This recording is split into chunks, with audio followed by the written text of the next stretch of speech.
नमो विष्णुपादाय कृष्णपृष्ठाय भूतले श्रीमते भक्तिवेदान्त स्वामिनिति नामिने नमस्ते सारस्वते देवे गौरवाणी प्रचारिणे निर्विशेष शून्यवादी पाश्चात्य देशतारिणे जय श्री कृष्ण चैतन्य प्रभु नित्यानंद श्री अद्वैत गदाधरा श्रीवासादि गौरभक्तवृंदा हरे Krishna Krishna Krishna Hare Hare Hare Ram Ram Ram Hare Hare.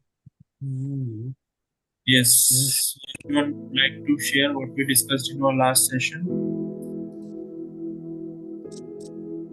Ramchandra Gupta ji, would you like to share?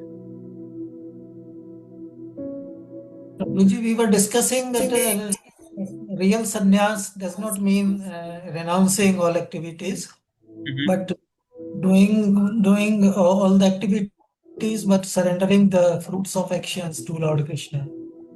That is better than renouncing the activities. Okay, yes. Anyone else?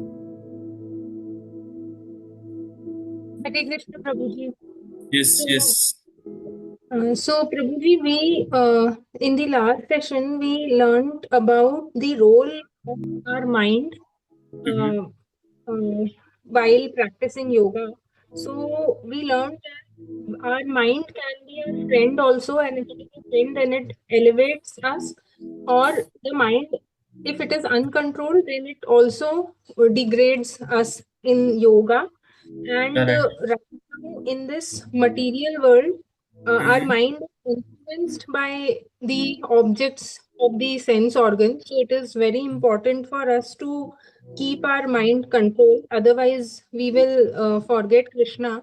So to make our mind, controlled, we should have the knowledge of scriptures. And to get the knowledge of scriptures, we should take the help of some sadhus who can help us to have this knowledge, because if the mind is not controlled and if we try to do yoga, then it is actually a waste of our time. Correct. Very nice. So yes, in our last session we discussed two verses from 6th chapter, 5th and 6th. So we were Krishna is explaining about yoga. So first he differentiated between a yogi and a sannyasi. Sannyasi is the one who renounces the fruit of the action in the service of Lord. He renounces the fruit, that is known as sannyasi. He renounces the fruit in the service of the Lord. Yogi is the one who is completely meditating or engaging his all senses and mind in especially meditating. He has attained that samadhi by meditation upon the Supreme Personality of Godhead. So that is yogi and sannyasi. Now, further Krishna was explaining about how a person can be a yogi. So yoga, there are two stages. One is yoga rudha stage and one is yoga rudha stage. Yoga rudha is beginning stage where one is performing the action also, and at the same time he is performing yoga practices also. In the beginning stage he is performing action for what purpose? So that he can develop a sense of detachment. There are two things very important to practice yoga. Yes, anyone would like to share what are those two things?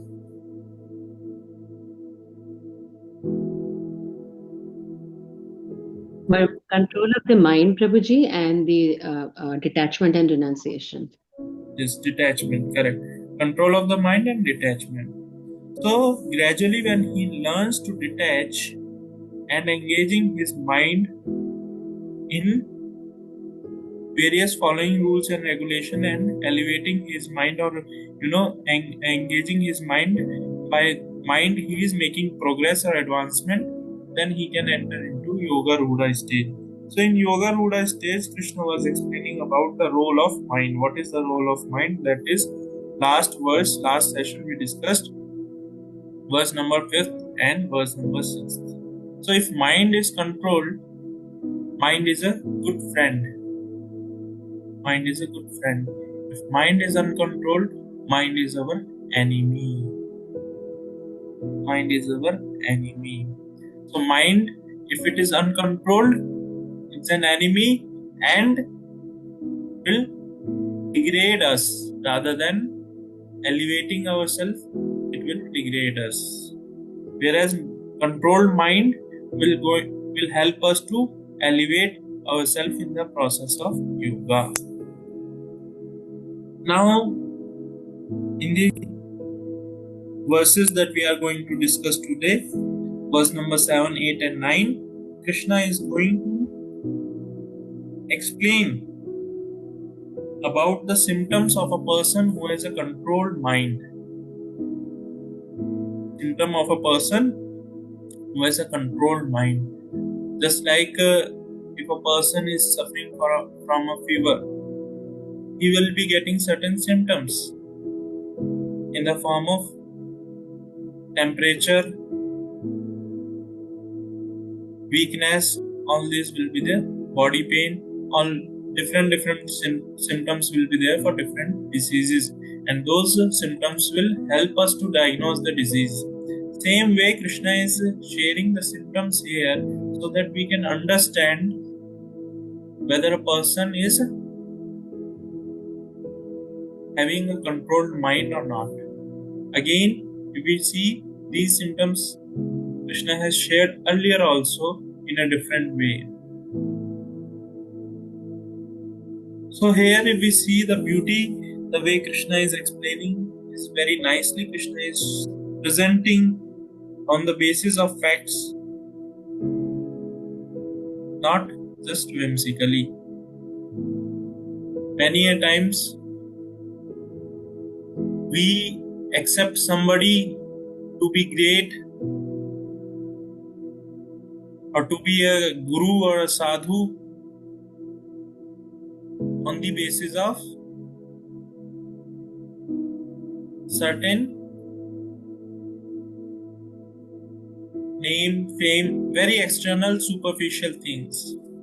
Oh, that person speaks so well. That person has lot of followers.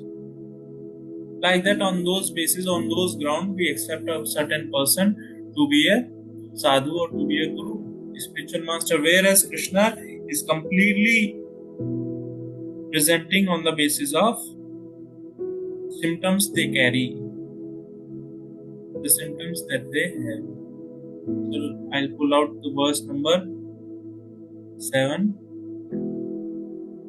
and chant the shloka.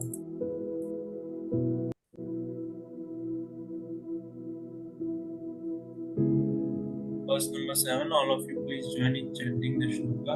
Jita manah prashantasya Jitatmana prashantasya paramatma samahitah Paramatma samahitah hitoshna sukha dukkheshu Hitoshna sukha dukkeshu तथा मानपमानयो. तथा मान अपमानयोः. Yes, anyone would like to chant this shloka? Hare Krishna Prabhuji.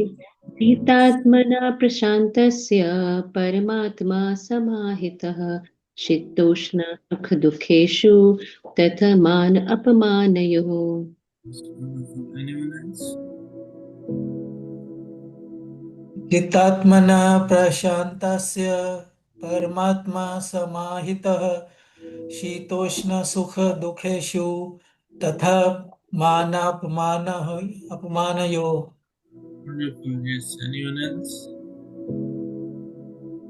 चित्तः प्रशान्तश्च परमात्मा समाहितः शुतस्नो सुखदुःखेषु तथा मानोपमानय. Wonderful. Yes, anyone else?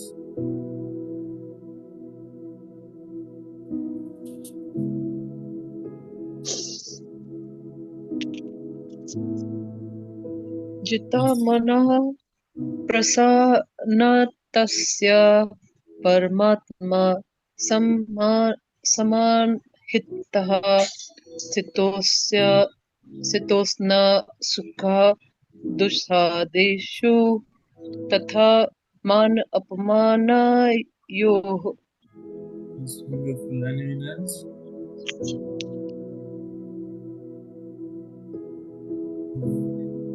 To read the translation. For one who has conquered the mind, the super soul is already reached, for he has attained tranquility. To such a man, happiness and distress, heat and cold, honor and dishonor are all the same. So here Krishna is explaining about the symptom of a person who has conquered the mind. What are the symptoms? He has attained super soul.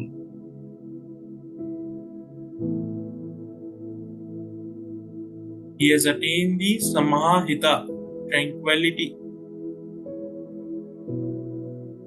In happiness and distress, whether happiness is there, sukha is there, or dukha is there, he is tranquil. Heat and cold, shitoshna. Sheet means hot weather, ushna means cold weather. Shitoshna. Dishonor, mana, apamanya. He is equipoised in all the circumstances. What does that mean? We'll read the purport and then we will try to understand in detail. Actually, every living entity is intended to abide by the dictation of the Supreme Personality of Godhead, who is seated in everyone's heart as a Paramatma. When the mind is misled by the external illusory energy, one becomes entangled in material activities.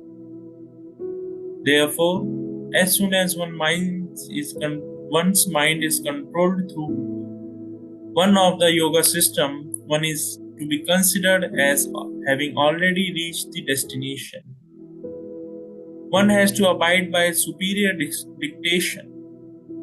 When one's mind is fixed on superior nature, he has no other alternative but to follow the dictation of the Supreme.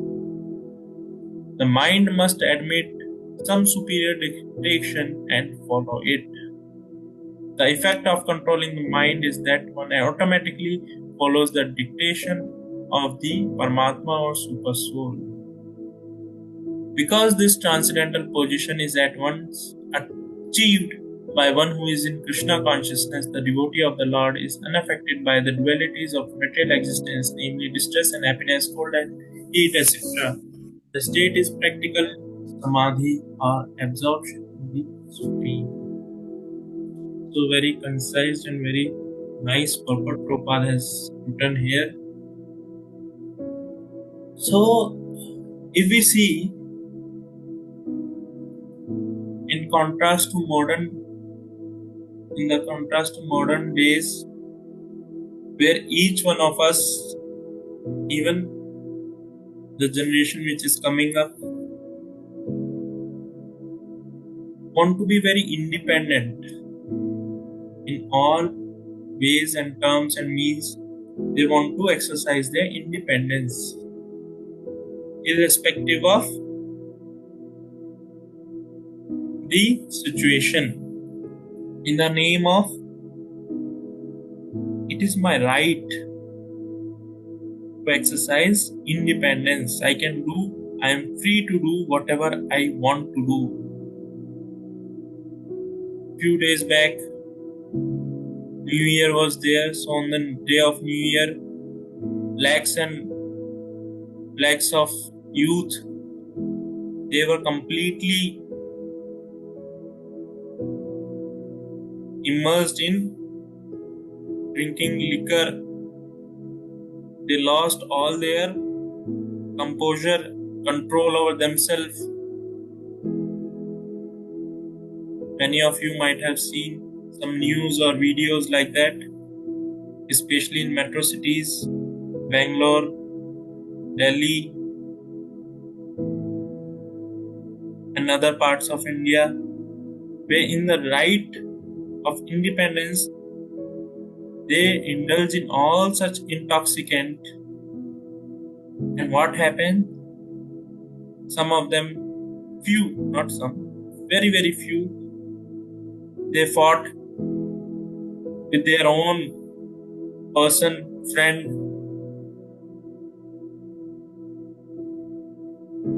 and some even met with accident. All such things happens. So in the name of independence, we want to do a lot of things. We want to exercise our right in spite of considering the fact that other person is fulfilling his or her responsibility or not. Just like a child is there, child's right is to get the milk. Child has to be fed and child right is to get the milk. But suppose if mother is not responsible, child cannot exercise his own right. Whatsoever situation may be, child cannot exercise his own right if mother is not responsible. If mother is not responsible to feed the child. So there are two things. To exercise our right, certain people or someone has to fulfill the responsibility. Just like we see lot of people now, anyways, society has come to different level.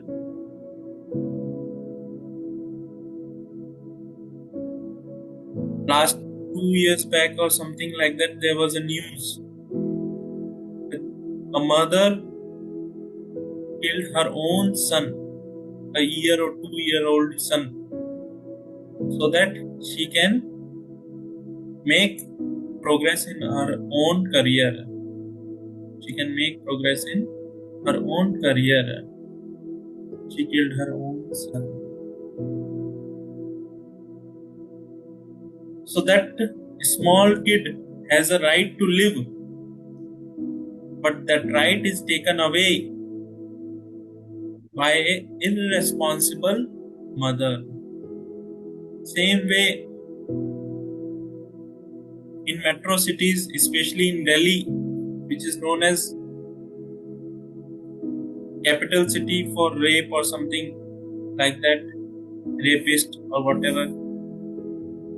Lot of girls, they want to exercise their independence, right of independence. They want to go late in the night. They want to be out for the parties, for the get together or such activities. But the problem is, yes, they should be given such right, but in the society, people are not responsible. People are not responsible. That is their right, they should get it. But people are not responsible in the society. And we see now and then some harassment is happening. So it is very, very important to understand that a living entity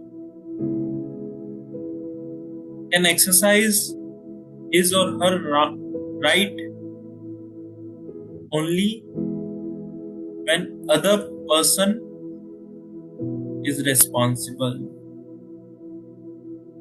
If other person is not responsible, that right cannot be exercised. So that's why there are certain law of conducts. You are driving the vehicle on the road. You have a right to drive. You may drive left and right, here and there, whichever way you want to drive. But by driving the vehicle in such a way, what will happen? Accidents will happen. Lot of accidents will take place.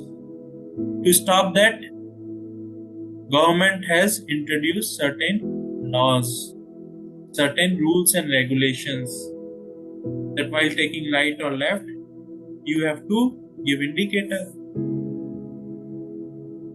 On the red lights, on the crossing, you have to follow red light, that indicators. So even though you have right to drive, but you should be abide by the rules and regulations, by the laws that has been introduced by the government. You cannot drive whimsically. Whimsically, even though you may try to drive, what will happen? Some police person or some authority will come and may put a fine upon you. You may try to argue, it's my vehicle, I am giving road tax also, I have right to drive. Who the hell you are? Put a fine on me. He will say, sir, you are violating the rules and regulations, you are not following the laws. Right? You are not following the laws. So even to exercise his own right to drive, he has to abide by the rules and regulation or by the dictation of government. He cannot ride whimsically. Same way, this living entity, even though free will is there, can do whatever he or she may desire, but has to abide or follow the rules and regulation set by the Supreme Personality of Godhead known as Dharma. The code of conducts or the rules or regulation which has been set by the Supreme Personality of Godhead is known as Dharma. So when we abide by those rules and regulations, those do's and don'ts, it is very, very easy for us to attain the position of tranquility.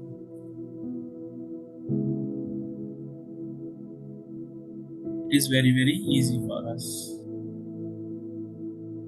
So yoga system is the same thing which helps a person to attain that position of tranquility.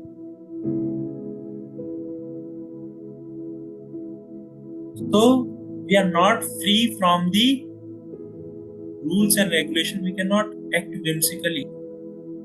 Everyone has to follow certain authorities. When we follow certain authorities, what happens? Supreme Lord Krishna, he will be pleased. That's why Krishna says to Narad Muni, my devotees are not my devotees. My devotees are my real devotee. They are my real devotee.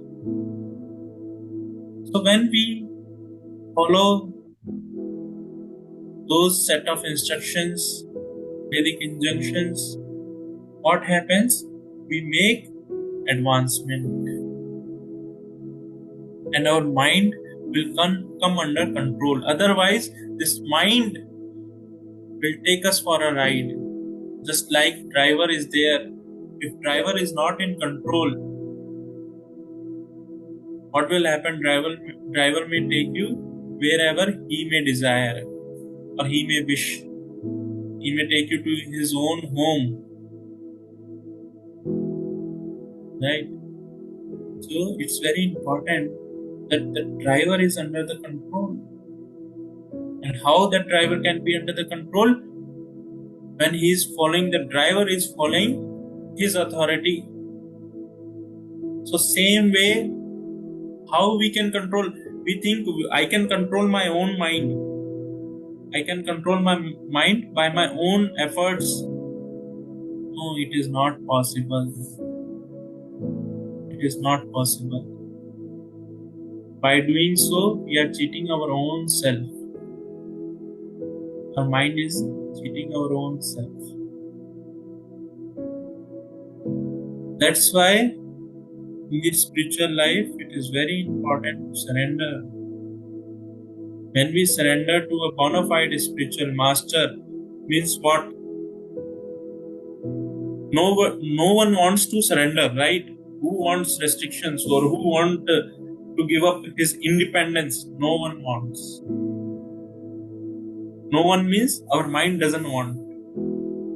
That is the reality. But when we voluntarily understand that, yes, by following what my spiritual master says, in toto, whatever it may be, just like a nice incident was there during Prabhupada time. While Prabhupada used to,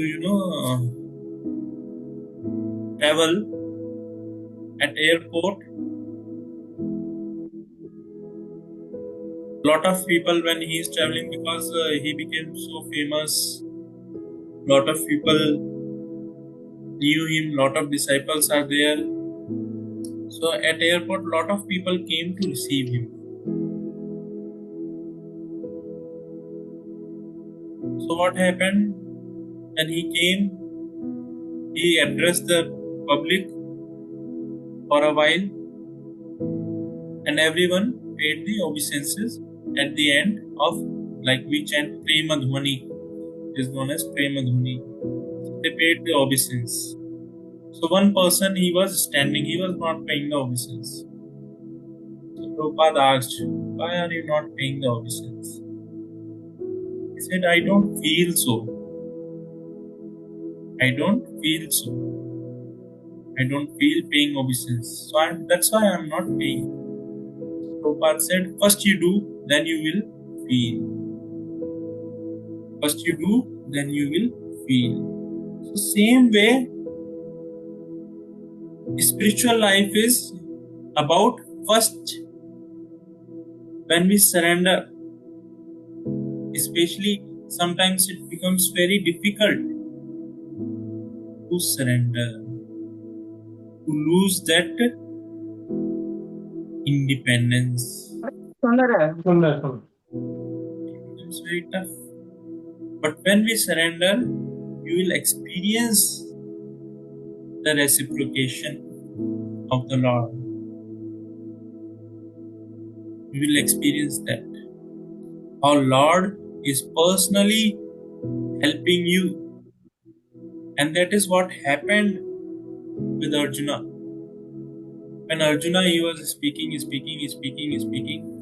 Krishna is also listening, but he is not responding. He is not guiding.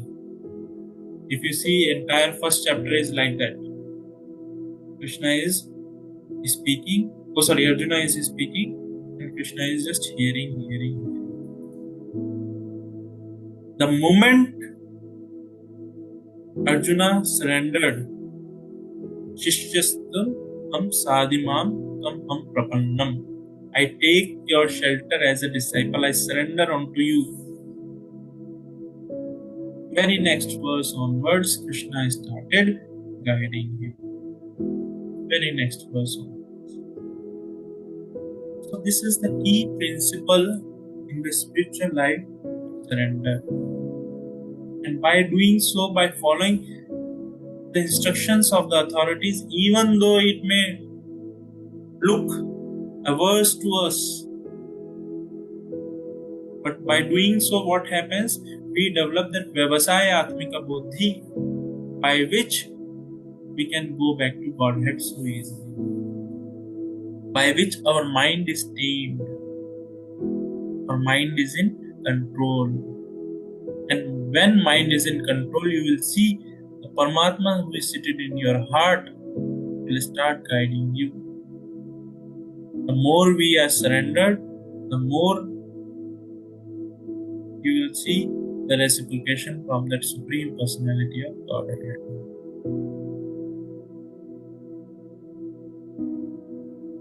So, that is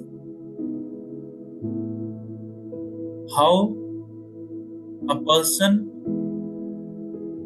can control his mind and feel the real independence. Currently, our independence is very, very tiny. Just like, to a child you give a small car. He is sitting in the car and far off distance, parents are controlling the car. And he is thinking, oh, I am driving the car, I am controlling, I am taking right, I am taking left. And he is taking a lot of pleasure in driving that small car. But who is controlling actually? Parents are controlling. He is thinking, I am independently driving this car. But in actuality, who is controlling that car? Parents are controlling the car. And he is taking so much pleasure in that. He is taking so much pleasure in that. So same way, when we surrender ourselves to the authorities, it's very, very easy to control over the mind. Otherwise, it is not at all easy to control the mind, even for lives together. That's why Krishna is mentioning Bhunam Janmanam Ante Yanmanmam Prapadyante Vasudevam Sarvamiti Saha Mahatmasu Dullabha. After taking many, many births, Bhunam Janmanam Ante. Ante means after taking many, many births. Yanmanmam Prapadyante. He acquires the knowledge. Is that Vasudevam Sarvamiti Sahamatmasu Dullabha. Such spirit is very, very rare. So that is the way one can control the mind. Now here Krishna is mentioning one who has controlling the mind means now what happens? He has attained the super soul. Because after controlling the mind, after following the bona fide spiritual master who is known as Chaitya Guru,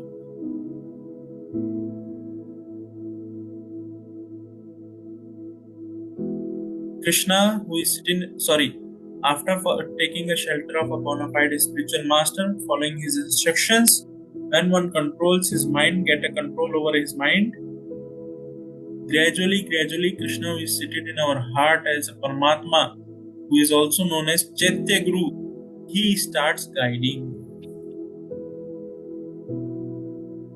That's why if you see the words of the devotees are never futile.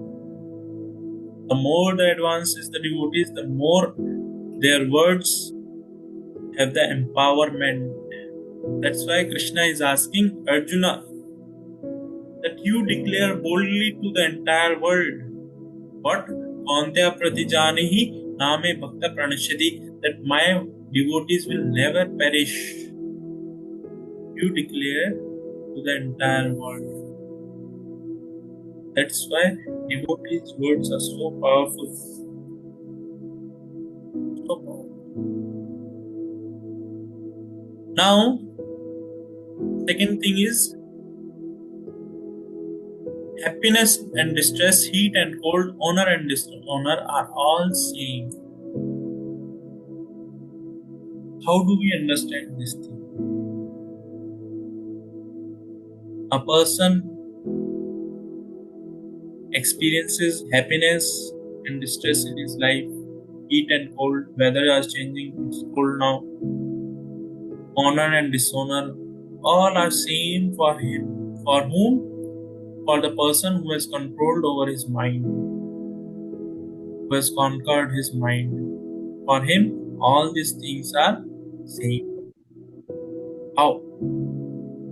So what happens to such person who has control over his mind, even though happiness and distress is there, he may express his emotions.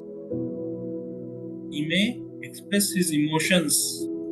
He may take delight in happiness. He may get worried during distress. But he is unaffected by that. He is unaffected by such happiness or such distress in his life. He is not affected by that happiness or distress.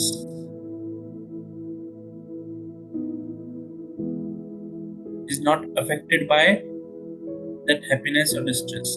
He may express his emotions, but he is not affected by such happiness and distress. He executes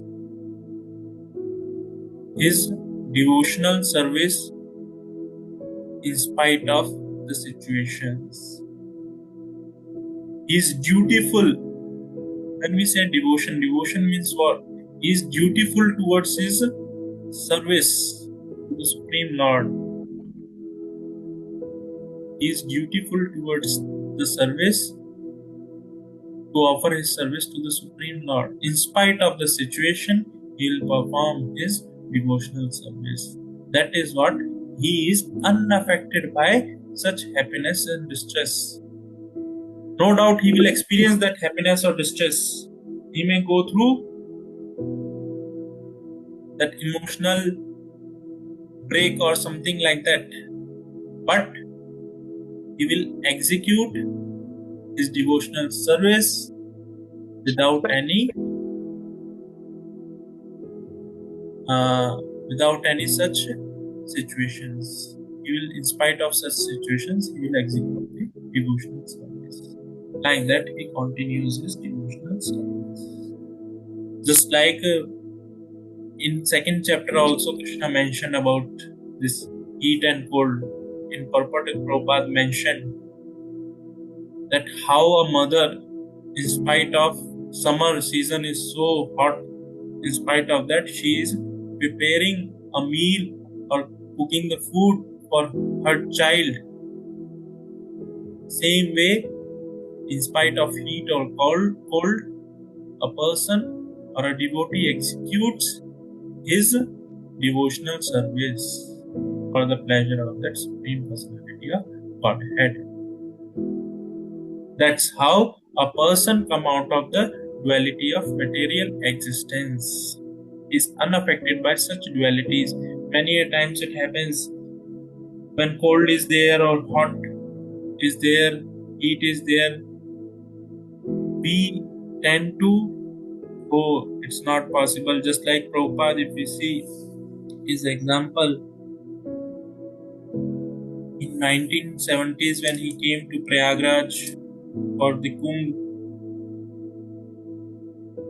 so there were, during now in current days, there are a lot of facilities are there, electricity is there, geysers are there, or immersion roads are there to heat it, or to keep the water warm. Those days such facilities were not there.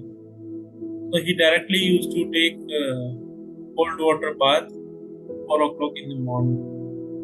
That time it was very freezing cold. So like that, a devotee is unaffected by such heat and cold, and he executes his devotional service for the pleasure of the Lord. That's how he can come out of the dualities of this material existence. And when he comes out, so basically what is happening, because his mind is completely absorbed for the pleasure of Supreme Personality of Godhead, so he is already in Samadhi. For him, honor and dishonor, nothing matters. What matters for him is what pleases my Lord. What pleases my Lord, this is what matters for him. Honor and dishonor, he disregards all these things. So that is the stage of samadhi one can attain by constantly practicing sadhana bhakti, by constantly practicing devotional service. We move to verse number 8. ज्ञान विज्ञान तृप्तात्मा कूटस्थो विजितेन्द्रिया युक्त इति उच्यते योगी समदुष्टश्रम Kanchana. Translation: a person is said to be established in self-realization is called a yogi or mystic when he is fully satisfied by virtue of acquired knowledge and realization. Such a person is situated in transcendence and is self-controlled. He sees everything, whether it be pebble, stone, or gold, as the same.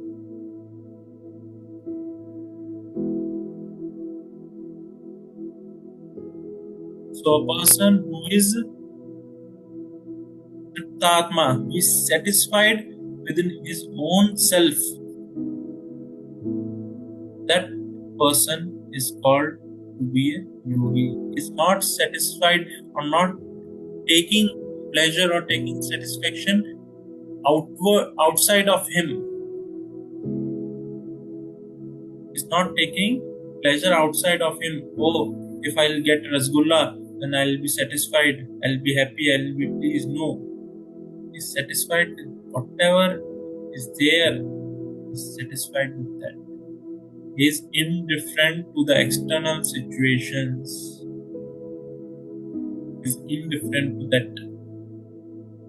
Such a person is situated in transcendence. Such a person is in transcendence, is unaffected of the material qualities.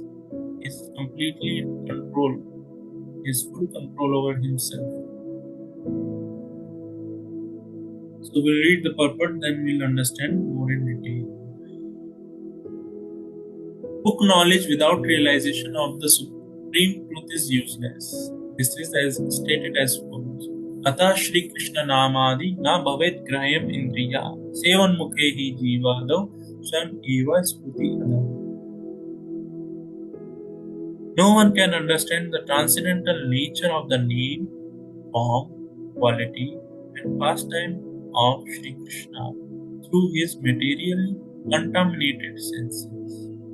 Only when one becomes spiritually saturated by transcendental service to the Lord are transcendental name, form, quality, and pastime of the Lord revealed to him. This is the statement of Padma Purana. How many Puranas are there? Anyone? 18 Puran. Yes, there are 18 Puranas. So these 18 Puranas are divided into 3 categories. Anyone knows what are the 3 categories?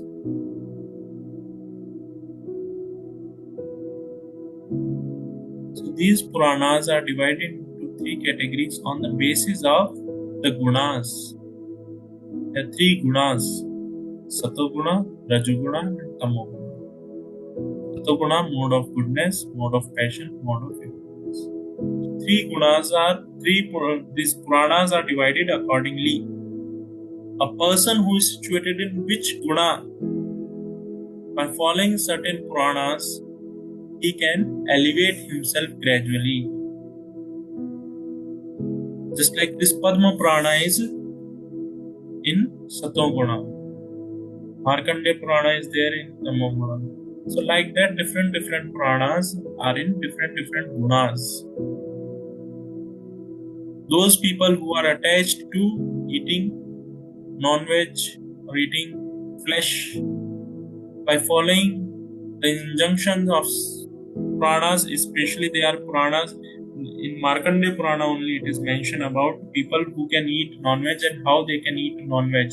Not like they go to the market or some butcher house, KFC or certain such shops or outlets, they buy something and have it. No, not like that.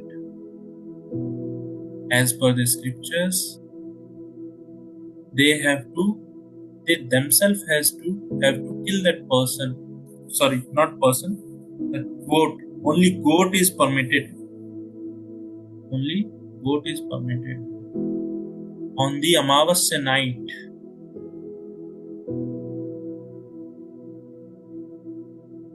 middle of the night, they themselves, a person who is, hankering or who desire to eat flesh, has to kill the goat by chanting a mantra known as Mamsa into the ear of goat, that this life I am killing you, in the next life you have right to kill me.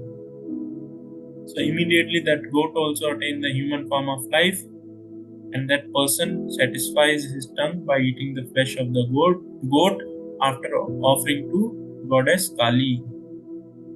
That is the way he or she can eat non-veg or flesh. Not like in today's world, the way people eat. So like that, different Puranas give the different instructions of how a person can elevate himself, and gradually he can attain Krishna consciousness. He can come to that level of transcendence. So this is what is mentioned. No one can understand transcendental nature through his materially contaminated senses. If we see our eyes, our ears, this we cannot understand. Even this Krishna conscious philosophy is so easy. Within 6 months, if somebody is sincerely reading Prabhupada books and reading this Bhagavad Gita, Bhagavatam, can understand the philosophy completely, can become a good, person who speaks well, can give nice philosophy. But to realize this philosophy, to convert this jnana into vijnana, it takes decades. It takes life together. Not so easy. That is what Krishna is starting with. 9th chapter is starting with this statement. Anyone can pull out the 9th chapter?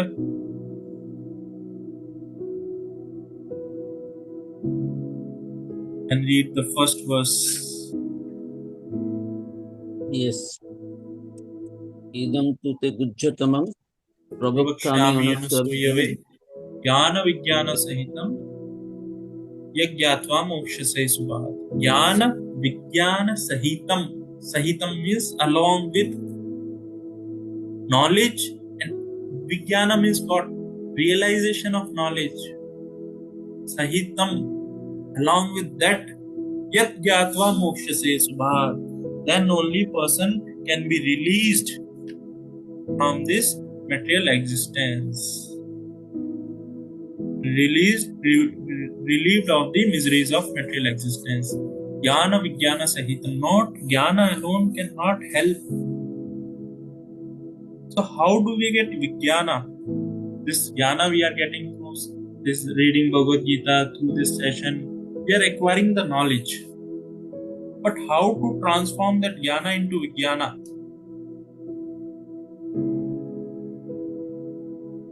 Yes, anyone? How to transform this jnana into vijnana? Hare Krishna, Prabhuji. Yes. So when this knowledge is put into practice, so when we come into that practical application of that knowledge, so that becomes vijnana. So in this context, when we exercise the instructions or follow the instructions, so that will be vijnana. Okay. Yes. Anyone else? Relating that jnana to the pastimes of Krishna and trying to get the message that what is the conclusion of, or what is the nectar from that pastime. As Deepakji said that, understanding the practical application and then drawing the conclusive nectar, that this is what means for us. Like what is in it for me is to learn this particular aspect, is how we translate, in my view, Gyan to Vigyan. Is anyone else? Jnana means knowledge, but Vigyan means realization, realization, realization of knowledge. Yes, anyone else?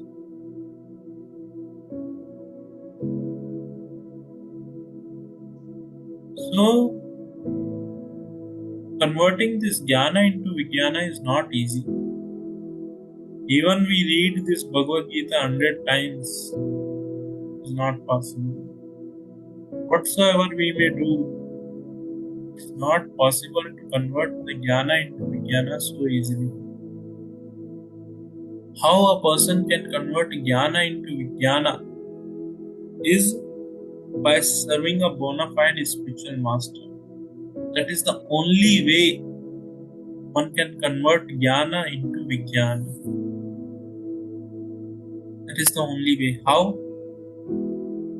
Because what is vijnana? Vijnana is intent to realize this knowledge. Krishna is saying, Aham sarvasya prabhavo matta sarvam pravadate. Just to realize this thing is not so easy, it's not so small. We may understand it, but we may fail to realize it. But this can be realized by serving a bona fide spiritual master. How? To understand in toto what is happening. This knowledge is coming down in parampara. Knowledge is coming down in parampara means what? The same intent, the same realizations are passed on one after another in the parampara. Same intent is carried forward. Now, a person who is having money, only that person can lend money to others, right? A beggar cannot give money to others. A person who is having money, that person only can lend money, right?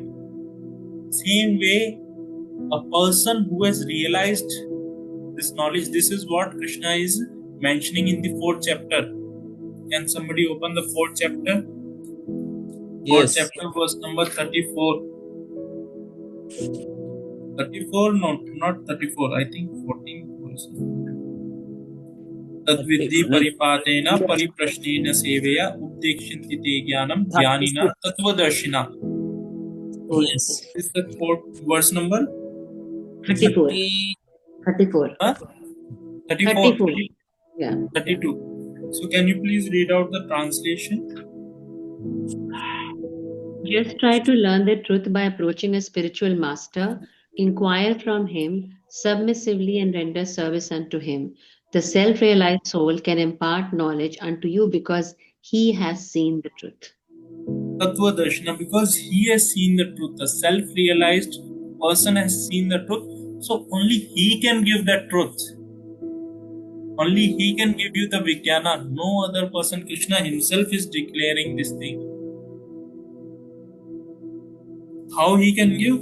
By submissively inquiring from him and rendering service unto him. That's why by serving a bona fide spiritual master alone, we can get the realization, we can get the Vijnana. There is no other way. Because this bhakti cannot be taken, it has to be given. And who can give? A person who possesses. Who possesses? A bhakta possesses, a devotee possesses. Self-realized devotee possesses bhakti. So such person can give bhakti to us. Prabhupada can give bhakti to us. And he has given to the entire world. Within a moment, people just by seeing Prabhupada has joined ISKCON. Has joined the movement, dedicated their life. So that is the power of a self-realized devotee. Tattva Darshina. So like that, this Tattva, this intent is passed in the parampara system, one after another, and a person who serves such spiritual master, bona fide spiritual master, can get this Vijnana. That's why it says Divya Gyan Hridaya Prakashito. Divya Gyan Hridaya Prakashito. That knowledge can be prakashit, means can be revealed to us. Cannot be acquired. It has to be revealed. And it can be revealed only by the mercy of a bona fide spiritual master. There is no other way. We may try to do this or that. We cannot. That's why Krishna is saying, those who are my devotees are not my devotees, but those who are devotees of my devotees, they are my real devotees. This statement alone carries lot of gravity, lot of depth to it is there. Because a devotee possesses bhakti, he can only give a bhakti. Bhakti means what? When we say devotion, so what devotion actually means?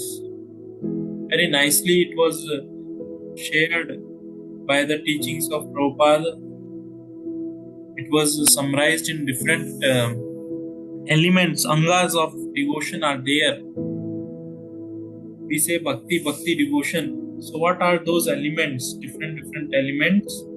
Those different elements are devotion means dedication. Dedication. One who is dedicated. No matter what, I am dedicated to offer my services, to follow the rules and regulations. I am dedicated to it. It's not like suppose somebody is offering some grand feast. Oh, today let me forget. Let me eat egg. Not an issue. Let me eat some flesh. Today only no. Chodo. No. Whatsoever situation it may be, I'll not leave my principles.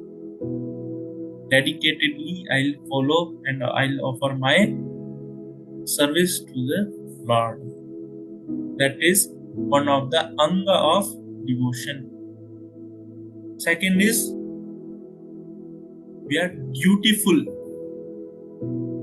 And that is what Krishna is explaining here. In spite of all these things, happiness, distress, heat, cold, honor, dishonor, he is executing his duties, he is executing his services. In spite of all those situations, he is executing all those things. In spite of those situations, he is executing his services. He is duty bound. He is duty bound. And that is what if we see Prabhupada, he was so dedicated towards the instruction of his spiritual master that his spiritual master said, you should go to English speaking people to the Western countries and spread this message. And he was so dedicated towards it that at age of 70, he was so obligated, he was so duty bound, he was so dedicated. In spite of all the factors, he left Vrindavan, his comfort zone, just to give this message to the entire world. Third is having desire. What kind of desire? Desire to please Krishna, to please Prabhupada. You should have such desire by satisfying yasya prasada bhagavad prasado yasya aprasada nagati kutopi. By satisfying a devotee, bona fide spiritual master. Yasya prasadat bhagavad prasado. By satisfying him, we can attain the mercy of Krishna. This is one of the meaning. If we see, Krishna is saying, my devotees are not my devotees, but those who are devotees of my devotees, they are my devotees. When we satisfy Krishna's devotees, Krishna gets pleased. Yasya prasadat bhagavad prasado, yasya aprasada nagati kutopi. If we dissatisfy devotee, there is no other gati, there is no other hope or shelter for us. Nagati kutopi. There is no other shelter for us. And that is what, if we see, has happened in the case of Amrish Maharaj. Durvasa Muni, who is such a great exalted Muni, when he offended Amrish Maharaj, who is a very exalted devotee. Amrish Maharaj is a simple grasta. He is a king. So when he offended Amrish Maharaj, so Durvasa Muni, he went entire universe to Lord Brahma, Lord Shiva, even Lord Vishnu. No one could save. Lord Vishnu, he said that I am under the control of my devotees. I don't have control over myself. My devotees are my real controller. And you have offended my devotee. Only if he forgives you, then only you can be protected. Otherwise, you cannot be protected. There is no other way to safeguard your own self. There is no other way. So that is how we see a person who is filled with the desire to only act for Krishna and his devotees or Prabhupada. That person is actually, that is why Prabhupada also carried. He said, I don't have anything. I cannot convince these Westerners with my words, but I have faith in your holy name and I desire to please my spiritual master. With that desire, when he preached this message of Bhagavad Gita, he could conquer the entire world with Krishna Bhakti. He should be disciplined. Devotion means discipline, means following the rules and regulations. Mind should be under the control. These are various angas of devotion. He should be determined. That is what Krishna also mentions at various places in Bhagavad Gita. He should have dependency upon that Supreme Personality of Godhead, Krishna. He should have that divine dependency upon that Supreme Personality of Godhead. He should, when he is having that dependency, he should have a faith in the destiny also. What kind of destiny? Which is controlled by Krishna himself. And he should maintain the dignity. What do we understand by dignity? Dignity is just like when we are working for some company, we maintain the dignity. How? By following the certain rules and regulation, code of conducts set up by the organization. We maintain the dignity that I belong to this organization and I abide by the rules and regulation of this organization. This is how we maintain the dignity. Same way, we maintain our dignity by being a follower or practitioner or a disciple of Prabhupada or this Krishna consciousness. That we are not going to take pleasure in cheap things or in sense gratification, which is available in this material existence. Like that, we maintain the dignity. We'll complete this further. This Bhagavad Gita is the science of Krishna consciousness. No one can become Krishna consciousness simply by maintaining scholarship. One must be fortunate even to associate with a person who is pure consciousness. A Krishna conscious person has realized knowledge by the grace of Krishna because he is satisfied with pure devotional service. By realized knowledge, one becomes perfect. By transcendental knowledge, one can remain steady in his convictions. But by mere academic knowledge, one can be easily deluded and confused by apparent contradictions. It is the realized soul who is actually self-controlled because he is surrendered to Krishna. He is transcendental because he has nothing to do with the mundane scholarship. For him, mundane scholarship and mental speculation, which may be as good as gold to others, are of no greater value than pebbles or stones. There was an incident in the US.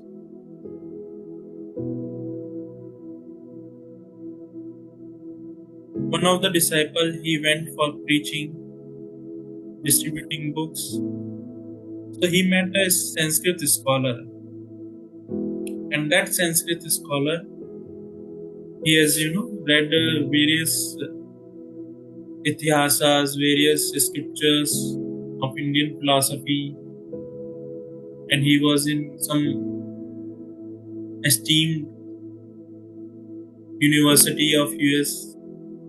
And he has read about the life of Chaitanya Mahaprabhu also.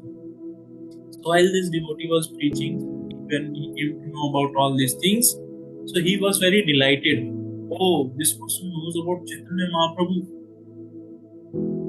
And this is what Prabhupada is teaching, Chaitanya Mahaprabhu's teachings only. So he was very delightful. So what he did, they fixed the appointment, and this devotee, he went and he shared with Prabhupada like that, I am going to meet so and so person. And he went and he met that person. And when he went, he saw this person is smoking cigarette and talking about the teachings of life and teachings of Lord Chaitanya. So that point of time, this devotee was thinking about the gap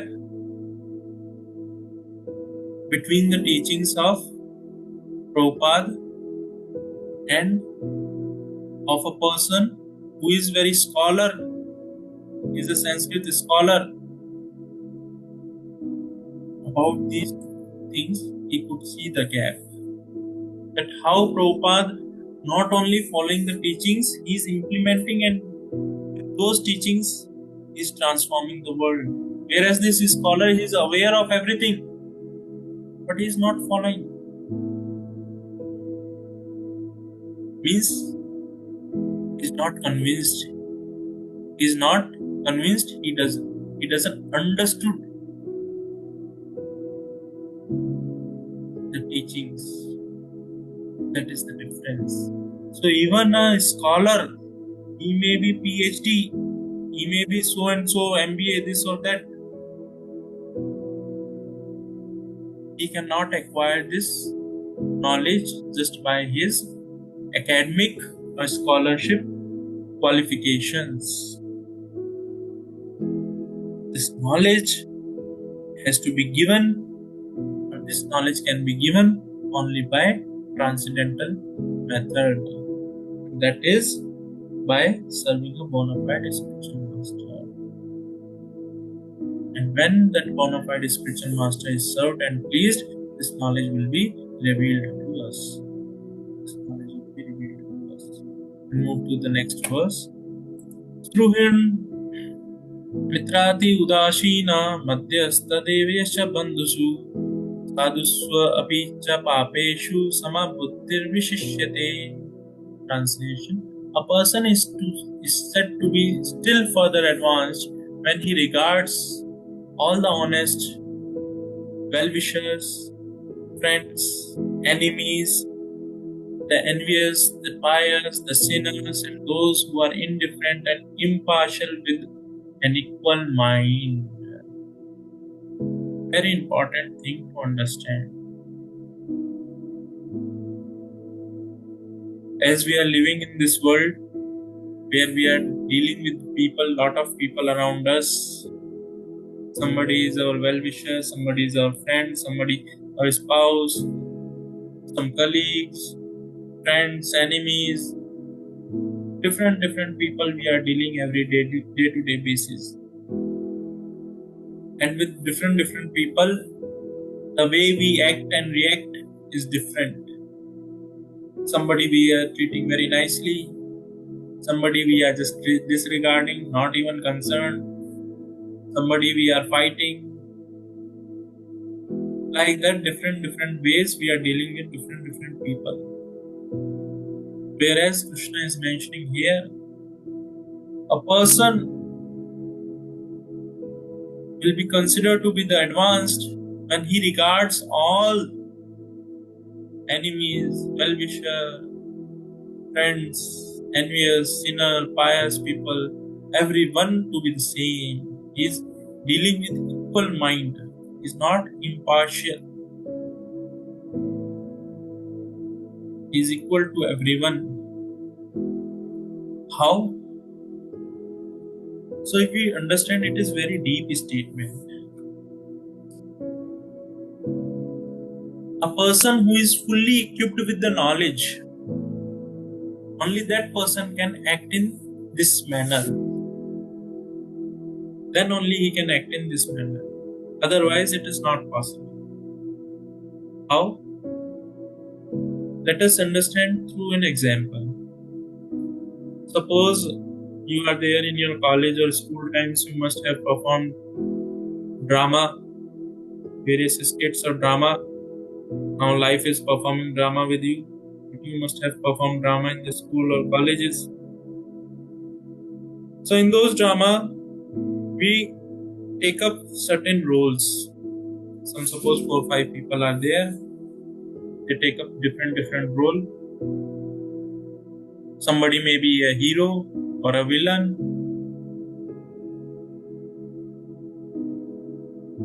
So in the drama, that villain has an enmity towards the hero. But once the drama is over,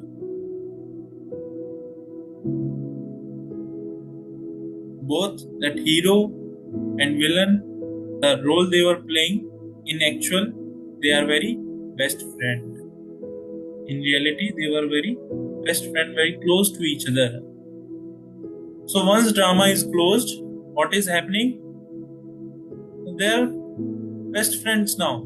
They are not no more. They are maintaining that hero-villain role because they are fully equipped with the knowledge that he is my best friend. He is not that hero or he is not villain. They are not envious. Same way, a person who is fully equipped with the knowledge that each and every one is part and parcel of that Supreme Personality of Godhead, Krishna, each and every one of us belongs to that Supreme Personality of Godhead, Krishna. We are his part and parcel. Knowing this, he treats everyone as Krishna's part and parcel rather than these external things to be a friend or enemy or this and that. He sees everyone without any partiality. With an equal mind, he is seeing what is that equal mind? Each and everyone is part and parcel of Krishna. This person has, due to certain circumstances or situations or certain karmas, he has acquired such kind of nature, but in actuality he is a part and parcel of Krishna. So he regards that person with equal mind without any such enmity or certain bad intentions also. he treats him very well. And that's how a person can conquer his mind. So these three verses Krishna was sharing that who has the symptoms of a person who has conquered the mind. So what are the symptoms? A person who has attained super soul, a person who regards heat and cold, happiness and distress, Sitoshna Sukha Dukkhada, heat and cold, happiness and distress, honor and dishonor, man apamanya, to be equal, gold or stone to be equal. For him, gold also has the same value as a stone. He treats all the people, whether he may be friend, enemy, a sinner, or a pious person, he treats everyone with equal mind. Example of such is of a Brahmana who possesses this quality. And who is that Brahmana? That Brahmana is Dronacharya. Dronacharya, he was very well aware that this Drishtadyumna, Drishtadyumna, he was the one, no, commander-in-chief of Pandavas. Who was commander-in-chief of Pandavas? Anyone remembers? It was Drishtadyumna. Drishtadyumna. So Drishtadyumna, he acquired all the knowledge from Dronacharya only. And Dronacharya, he was very well aware that he is going to kill me in the future. But still, he is training Drishtadyumna without any partiality. He is impartial to Drishtadyumna. So that is the quality of a Brahmana. That in spite of the situations,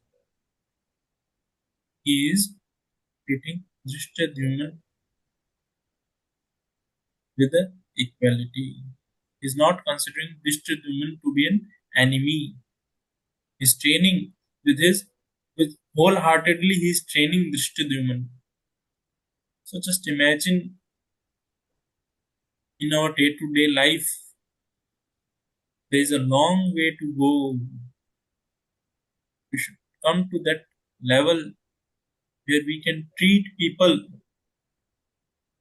with that equanimity. We can be equipoised to them. We can be equipoised to them.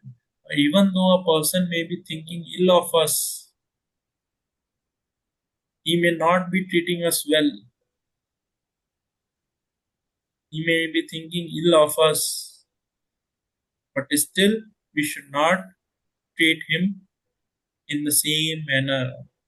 Then what is the difference between him and difference between us? We should take a higher stand by treating him very well,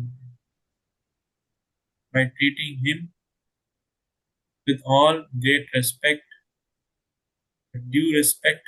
We should treat him.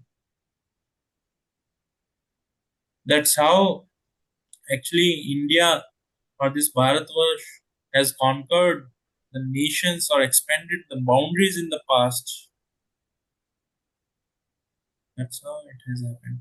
So anyways, we'll close here. Anyone has any questions or anything to share or ask?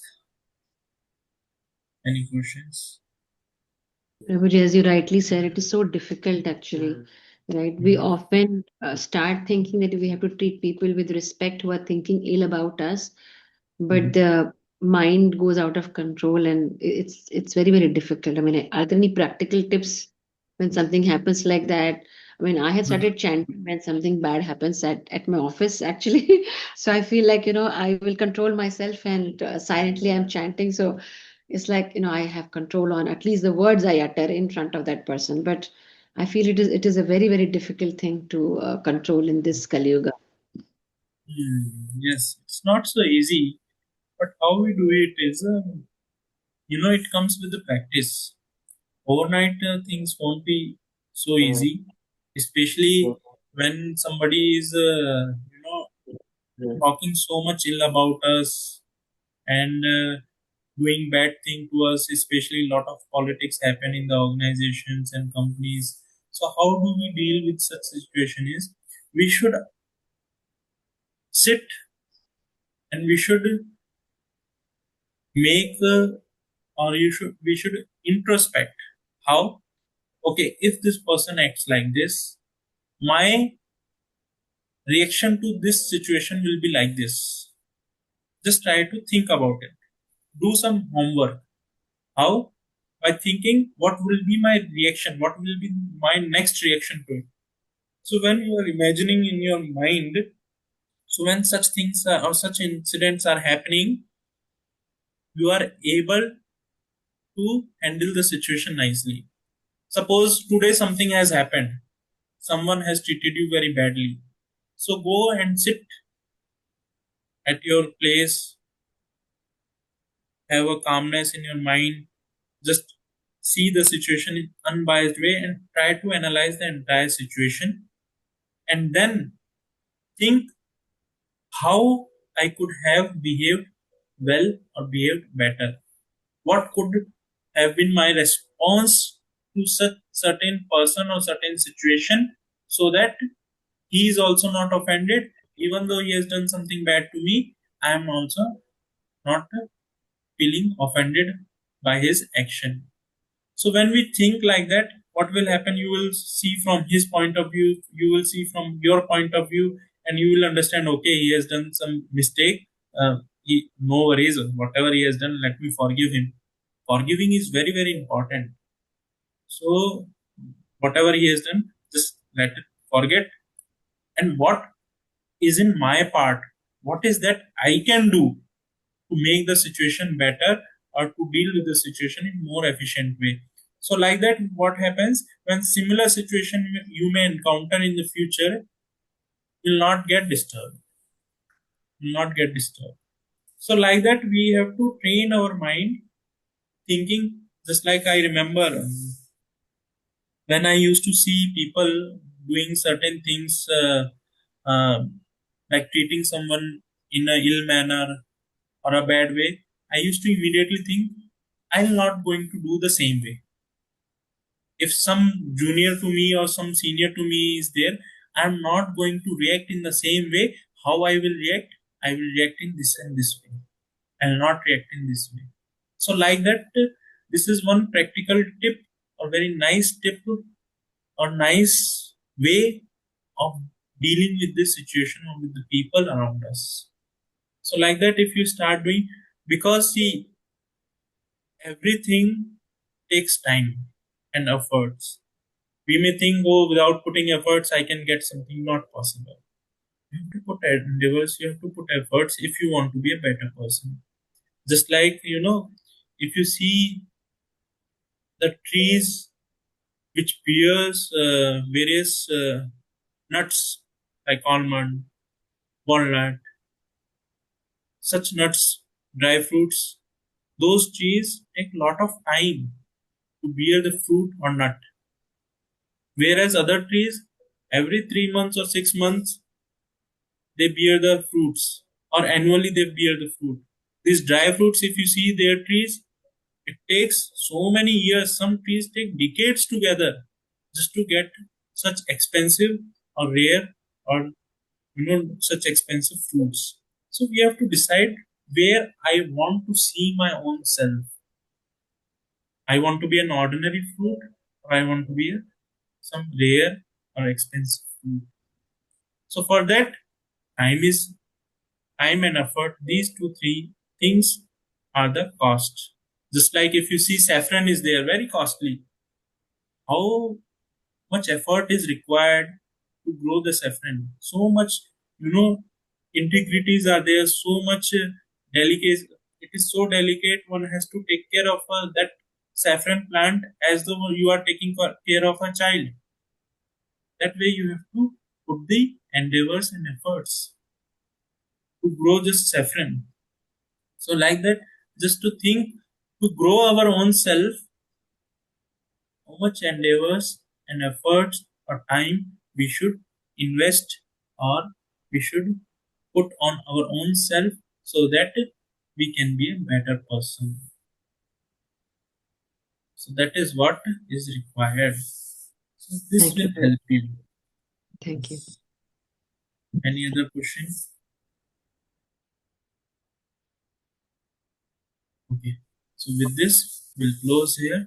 Srimad Bhagavad Gita ki, Srila Yeah. Prabhupada ki. Krishna Prabhuji. Hare Krishna, Hare Prabhu. Hare Hare Krishna. Hare Krishna, Prabhuji.